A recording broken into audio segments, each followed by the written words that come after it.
Welcome to I Can See Clearly Now.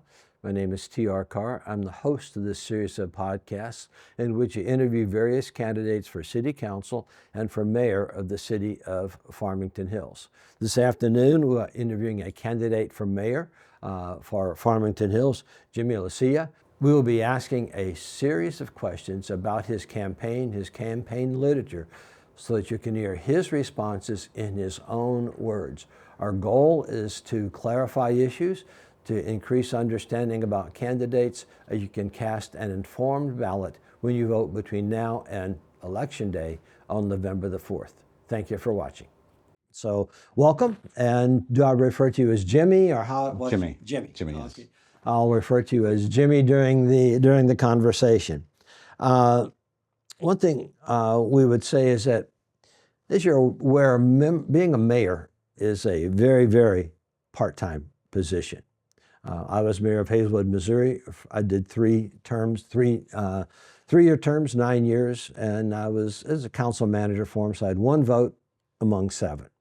So to get anything done, I had to work with the entire council. I did not have veto power. I did not have the power to issue proclamations without the approval of the councils. So I'll just begin by saying, since it's a very, very part-time position, what is your motivation for seeking the office of Mayor of Farmington Hills? My motivation is talking to a lot of people. No one seems to be happy with current situations, with a lot of issues. Say that with renters are real unhappy. They don't feel like they're being treated fairly.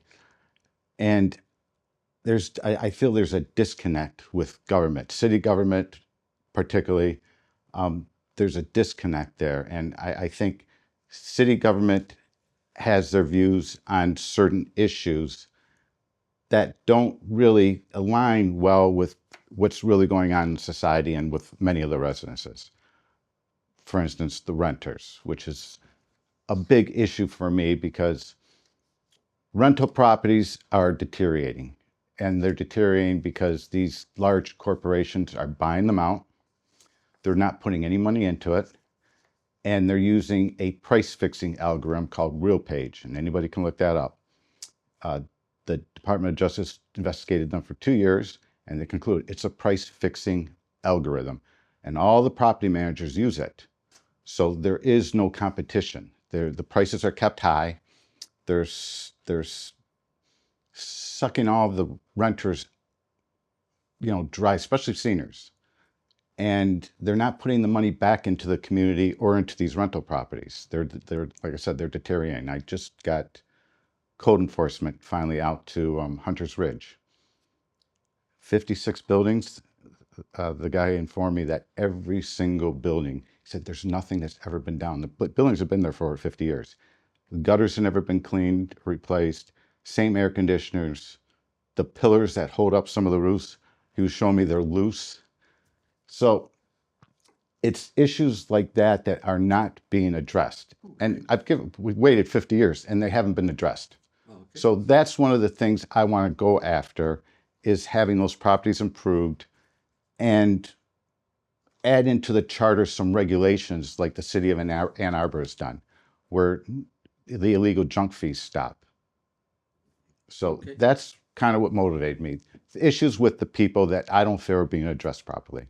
Okay, thank you very much. These next questions has a couple of parts. As you know, we have to file campaign reports with Oakland County. People can go look it up, but I have asked every candidate in round numbers, how much do you anticipate spending on your campaign for mayor? Just in approximation. How much have I raised? Or how much do you plan to spend? I'm going to end up spending probably anywhere from $8,000 to $10,000 on my campaign. Okay, and the next question, because we know that campaign signs, mailings, all that costs money. What's the source of your funding? Are you self-funding? Are you drawing it from people locally in Farmington Hills, or is it coming from outside? Currently, it's mostly self-funding. Okay. I received my platform clearly states I don't take corporate donations. I haven't solicited any donations for corporations.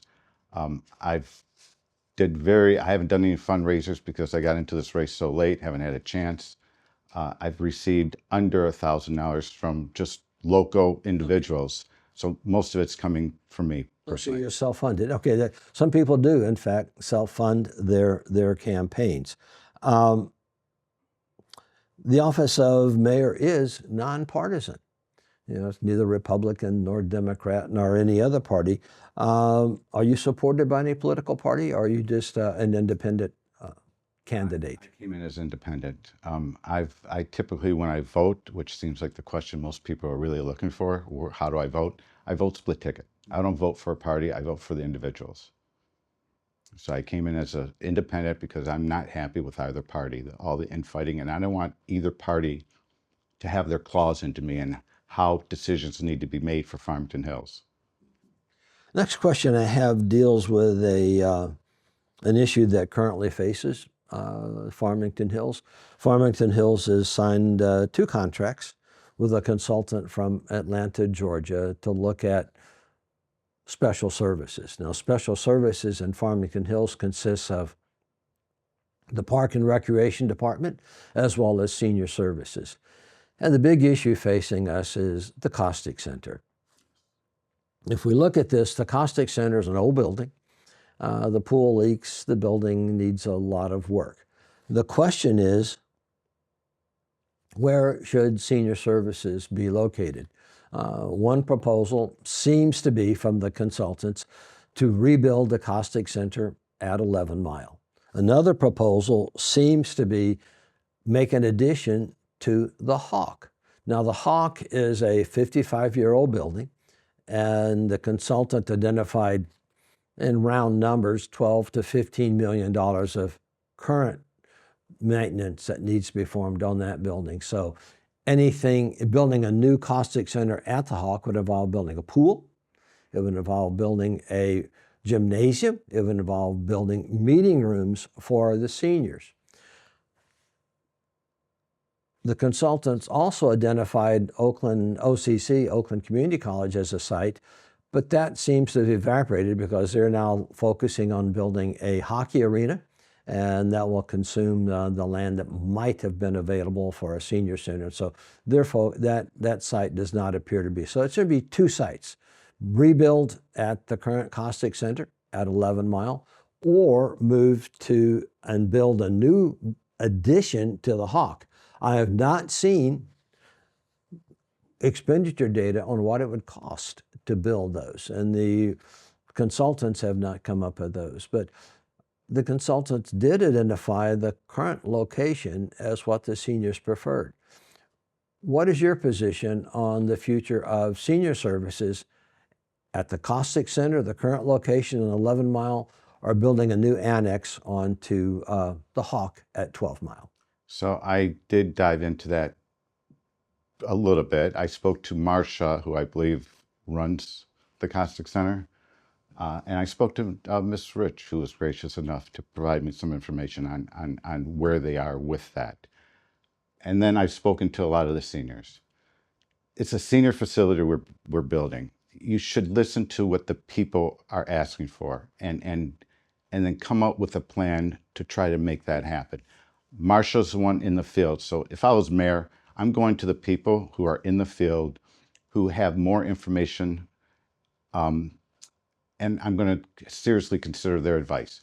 Her advice, and from the seniors, they want something built. Well, some of them prefer just updating the old building, which wouldn't be cost efficient, from what I understand. You're correct. That building, yeah, it cannot be maintained. Right, it can't be maintained. So it seems like the most cost efficient way, we already own the property, is to build a new building on that property at 11 Mile. But while you're building that, make sure you're keeping the old building and services open so that there's still something there for the seniors to use. Okay, that sounds good. As we look at your role as mayor, should you be elected, the formal power of mayor is very, very limited. The mayor has 1 vote, just like every other council member, and so it requires 4 votes to get anything done, the mayor plus 3. And ideally, you want, of course, in policy decisions, we want more than just a 4-3 vote, but that sometimes it has to happen. How will you secure support of other members of the council for initiatives that you favor? Well, it depends on the situation to how. Now, I what can be strategies- I can be very persuasive. If I guess I'm saying feel- is what strategies would you follow? Yeah. So I think if there was an issue that needed to be addressed that I thought, say, lowering taxes, which I'm very much for. This is not the time to raise taxes. People are struggling. Farmington Hills, from what I understand, has a large surplus. This is the time where Farmington Hills has to step up and help out the residences. And that's why I think lowering taxes should be mandatory. If somebody on the board is against it, well, I have a large social media following. I think my social media following is larger than all the other candidates put together times 5 easily. I'm transparent. I'll let the public know, look, we want to lower your taxes. These individuals don't want to lower taxes. They haven't come up with a good reason. Let the people speak. How do you feel about that? Hopefully, if it's something that people will want, they'll speak up. And hopefully by them speaking up and the other holdouts to lowering the taxes, for instance, see that, they'll recognize, because they're there to govern for the people. As long as it's feasible financially, there's no reason not to. So that's one of the ways I would take. But I would call out the residents of Farmington Hills as a last resort. I would continue. I don't give up on things. I don't even know what the word give up means. I'm the type that just, growing up, never give up, never give up, never, never, never, ever give up. So maybe I'll wear them down, but I will find common ground eventually to get other board members to do what I think and the residents think is best for the community. Okay. One thing you've mentioned in your literature is you're looking for road improvements. I know the city has been doing quite a bit on road improvements, so roads are always an issue. What do you mean in terms of better road conditions? What kind of strategies would you follow in terms of assessing roads, deciding where to spend the money that's available for improving the roads? Now, some of our roads are county roads, which we don't control, but Farmington controls a lot of local roads. So what would you do? Yeah, I believe that falls under the DPW department. Department of Public Works, yes. So, I read an article and saw a story comparing Michigan roads with state Ohio, who has great roads. They have a different mixture they use for their roads. Like, for instance, they don't use cement because we found out now that cement's not good, and that's why Michigan has so many potholes. They use a blacktop solution. I mean, personally, I know when I'm in business, when I get into business, I go to someone who runs that similar business and is doing very well. And I learn from them. And then I implement that strategy to the business I'm running. So something like that, you would send representatives from Michigan, from the DPW, go to Ohio, learn what they're doing, how they're doing it, because they're doing something right, and bring that information back for us to emulate. The other issue, and I heard this from signing my petitions, it seems like one of the number one issues people had were, why is all the construction always done at the same time? It seems like it's time bad. You have, too many roads closed down at the same time. I don't know if that's because we have such a short season to do it, but I would look into that. I don't know if it's because, we're not getting the funds quick enough from the state that we need for the control of theirs. But I would look into that, if that can be retimed so that we're doing different sections at different times throughout the year, so it doesn't cause such a clogged city, then we'd implement that. But the primary thing is find out what Ohio's doing right, and then bring that to Michigan. I know before we moved here, we were told that in Michigan there's 2 seasons, winter and construction. And now, in the last several years, that appears to be the case. You can't get there from here within within the region, a lot of road construction. Let me ask you this one question that I did a lengthy podcast on understanding what we look for in candidates. It was to look at their background information. What have they done that's right? What have they done that's wrong? And my understanding from just a quick perusal of the web, your name pops up that you spent some time in prison. Would you care to tell us a little bit about what that was, when that was, and why we should still vote for you? Yeah, that was in the late 90s. I tell everybody, a rough 4 years.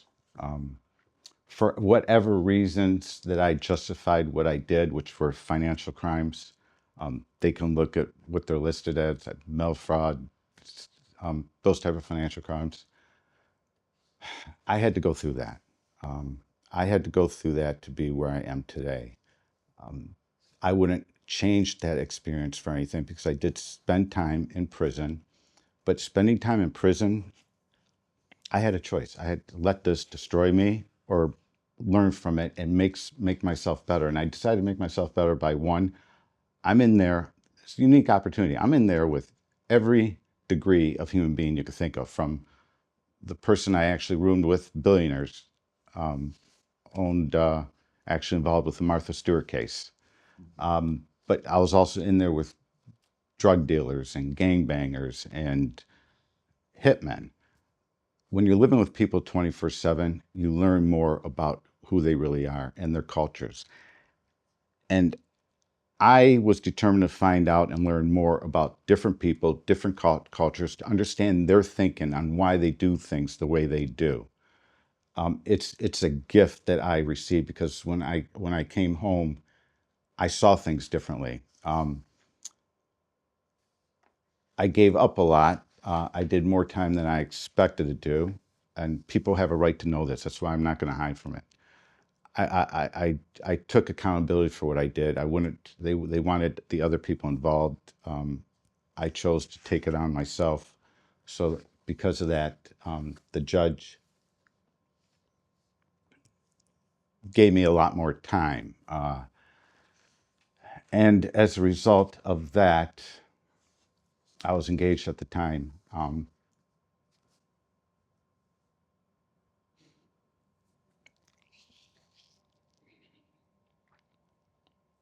She committed suicide a few weeks after I was sentenced.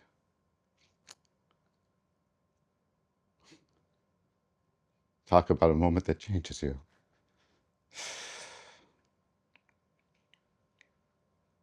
Anyways,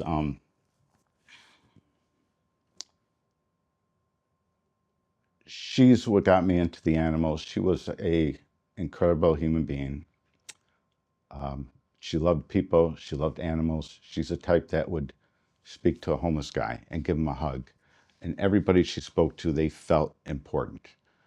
She always told me that it's not, people rarely remember what you say to them. Mm-hmm. She's like, but Jimmy, they always remember how you made them feel.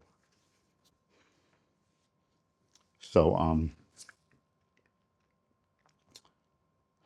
I promised her and myself that I would dedicate the rest of my life into living in her spirit. And so every individual I'm able to help, every animal I'm able to save, I kind of feel, her smiling down on me. So, but the legal stuff I had to go through to get where I am today. And if I'm not different than what I was 30 years ago, then I wasted 30 years of my life. Okay. I know you talk about animals. You do a lot with stray cats and pets and things like that. Homeless cats. Lost pets. Okay. There's a tremendous amount of lost pets. My primary platform is the Nextdoor app because it's local, and pets can tend to be part of people's families, and when they go missing, they don't know how to find them. So I've learned throughout the years from trappers and other experts how to locate lost pets, how to trap them, and then return them back to the owners. And it's enjoy. I do it. I do it for free. Everybody keeps asking, how much do we owe you? I go, nothing. I go, thank you for the opportunity, because it's a great opportunity to be able to help somebody and to find their lost pet and return it to them. They don't forget something like that. So I do a lot of that throughout the community. It's my own time, my own money. And then, yeah, I also help with I call it the homeless cat. You got ferals, you got strays. What people don't realize is since COVID, once we had COVID, a lot of people there stuck at home. They had nothing to do, so what did they do? Many of them went and got pets. But once COVID entered, they realized, oh, my life is too complicated. This is why I didn't have pets. They never had them fixed. It was tough, difficult then because everything was closed. And they would just, they tried to get them away to the shelters, but the shelters and all the rescues got filled. So they just let them go. And they're out there. One female cat has 4 litters a year, 20 to 25 kittens. So imagine how fast that multiplies. That's why there's so many from just the last 3 years. It seems like everyone has homeless cats around their house, and it's going to get worse. So we try to TNR them, which is trap, neuter, and release. So at least this way they can't reproduce. The ones who are real friendly, we try to find them homes. Okay. One thing you talk about on your webpage is this whole thing of transparency. Now, as long as I've been involved in the public sector, everybody talks about transparency, and we get different definitions of transparency. So, what is your definition, or what is your approach to be transparent? Should you be elected to mayor? Transparent in your decision-making process, transparent in the policies and programs that you favor. My transparency is the brutal part. I have a lot of voters calling me or texting me asking me about abortion. It's got nothing to do with running city government. I give them my stance on abortion. I find out later, well, that's not ours, but we're going to vote for you because you're the only one willing to answer that question. They have me call me, what party, or who did you vote for president? Or what do you think about transgender and the LGBT? And I answer all those questions as best as I could. I don't hide from them. I don't deflect them. Politicians out there today, I have my, refuse to answer those questions because they're afraid they're going to lose votes. I think people appreciate more when you're honest with them. It shows that you're respecting them. And if I'm going to run for mayor and earn their vote, they have a right to know where I stand on issues, even though it has nothing to do with the mayor's responsibility in the city of Farmington Hills. Maybe it's, they have other moral, like the abortion issue. So yes, brutal truth is just answering them, giving the information. The other transparency is what's going on with the Cossack Center. Where is it on the Farmington Hills webpage and where they're at now? Keep people updated. They don't want to guess. I've learned over the years that, for instance, if you're going to be late or if you can't follow through on a promise, don't keep people in the dark. That's what really, the unknown is really what angers and upsets people. If you just let them know, hey, we're not on track with this, but we're keeping you updated and informed. People are like, okay, thank you for that. So that's my idea of transparency. And the money, I went and looked at the finances and, unless I'm an accountant, I don't understand most of them. What does miscellaneous mean? What is miscellaneous? Stuff like that. It's their money. They have a right to know exactly where and how that money's being spent, not on some sort of index that just labels, miscellaneous or, senior facilities. Be more transparent so that the average person can actually understand and read how their money is being used. Oh, okay. One question that I have for you, a lot of people, when they address the future of Farmington Hills, they talk about what they would like. They like restaurants, they want more sit down, things like that. They tend to be talking about small businesses, and that really is an integral part to our economic base. But at the same time, we have some large corporations which are really essential for the tax revenue that they pay. Nissan has a big engineering campus and a test facility. Humanetics builds all the crash dummies. Those dummies cost for upwards of $1 million+ to build a crash dummy. We have a lot of larger companies, and we have smaller, smaller businesses. What would be your strategy? What would be your approach to building the economic base of Farmington Hills? Because what we want to do is to be sure that part of our tax base comes from individuals paying property taxes, but a significant part comes from corporations. So what would you do to build?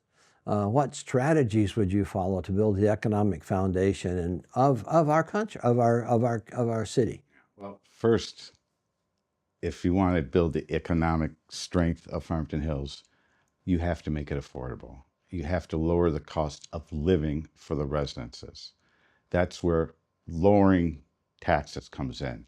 But more than that, I mentioned these property management teams, properties that they own. I don't know if people grasp the bigger picture.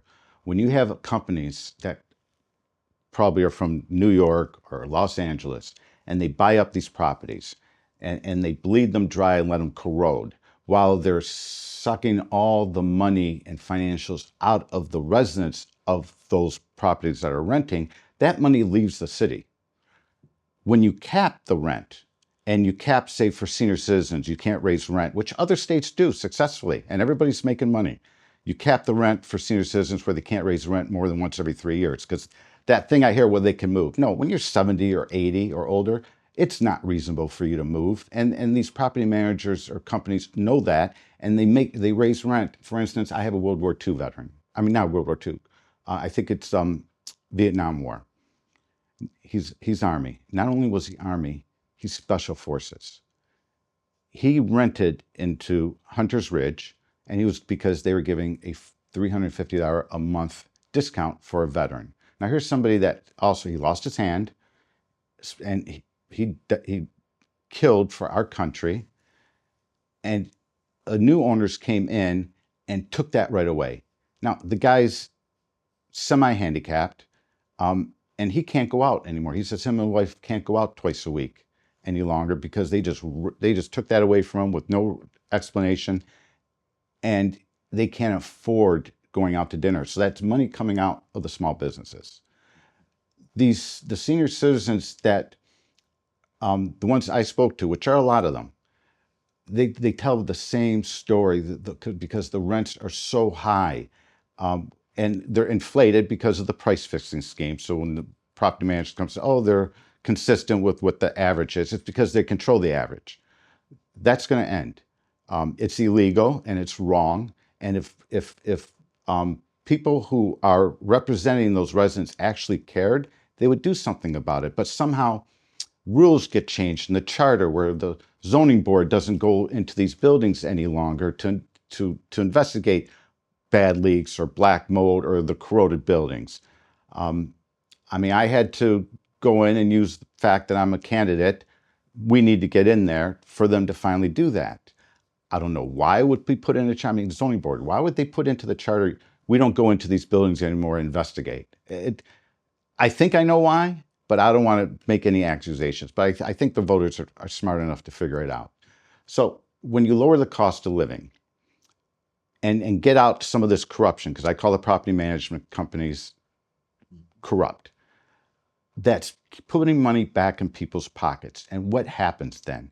Now they're spending that money in local businesses. So that's one way strengthening the city and the economy. As far as these larger corporations that want to come in, it depends who they are. Of course, you want to make something feasible for larger corporations coming in, but like Mercedes we just brought in, right? But that was the Illich family. They own that property. They're leaving now. They're going to Atlanta, Georgia. Well, that's where my relations come in. I grew up with Chris, and maybe I have a better route to talk to Chris on what we can do with that property that would be both, financially good for him, but also for the city where we can get more taxes and maybe increase our population, which also brings in more taxes. Taking the office buildings another way. You got all this empty office space. They're not coming back, okay? Convert those, get them rezoned and convert them, probably not into residential because of where they are, but you can convert them into, cost efficient condos, or over 50 complexes are become very popular, which I could use right now. So you do things like that, it increases our population, which brings more money into the city, and the taxes, because you don't want any more apartments. We have 10,600 apartment units right now. That's plenty, 25%. And this is why it's a big deal for me. And I don't understand why the other candidates don't see that. 25% of the population of Farmington Hills rents. That's a large amount. We don't need any more apartment complexes. We need the apartment complexes brought up to code, but we need tax-paying residents coming in to bring us more revenue. And that's my bigger picture plan. And I don't know if you can accomplish that in 2 years. That's the other thing that should be addressed. The office of mayor is a 2-year term with two limitations. That's it. So, and then we operate within the legal confines of the state of Michigan. So municipalities really, their power to control rental prices is very, very limited and sometimes non-existent. Well, I've enjoyed being able to spend some time with you, but as I look at the upcoming election day in November, we can vote early, but I'm trying to decide, who do I vote for? So I'm going to give you a couple of minutes to tell me, people like me, the residents of Farmington Hills, why should we vote for you as mayor of Farmington Hills? We'll give you time to make your statement so that people can understand you in your own words. Well, I got into this race because I think, like most of the residents, they're frustrated and they're sick and tired of the status quo. I'm not a politician. I actually am real shy. So getting up, speaking in front of large groups of people, typically I freeze. Some person even said that it looks like I have Parkinson's disease because I tremble sometimes. That's the anxiety I get. But I decided to jump into this because I've heard from so many people, from the work I do around the community, who pushed me in to just run, Jimmy. We need a realist. You're a realist. You're upfront. We trust you. You should give it a shot. And I decided finally, all right, let's do this. You have somebody running that doesn't just tell people, I care about you, to get your vote. You have somebody running that for the last 15 to 20 years has been out there showing people that he cares, helping people in the community, whether it's with their pets or their medical bills or the homeless that live in cars near one of the fire stations. I'm out there on my own time with my own money because I enjoy helping people. It's not, I've learned watching a lot of wealthy people in their last moments. And one thing that's consistent with all of them, the amount of money you save, the amount of toys you buy, the amount of homes you gather, at the end, they don't mean anything. They mean nothing. What means something are the lives that you're able to have a positive effect on. That's what it's all about. All this other stuff, forget about it. It's all about the lives you're able to have an impact on. So the other reason I'm running for mayor is, somebody's up there that I want to make proud of me. But now, instead of helping one family or one individual at a time, I have a chance to help almost 100,000 people at a time. And maybe by coming in and changing the status quo, showing these other politicians, you can actually be honest with people and transparent, and they'll still vote for you. Maybe that will help change the status quo throughout the political system, at least locally. So that's the reason why I'm running. Who knows what's going to happen, but it's going to be interesting. Okay. Well, again, thank you for coming to be interviewed, to be able to, we can learn more about you, learn about your background. This is, I can see clearly now, T.R. Carr, the host, and we've been privileged to have Jimmy on board to answer some questions. So again, thank you very much. We appreciate you being here, and we wish you the best as the campaign unfolds in the coming weeks.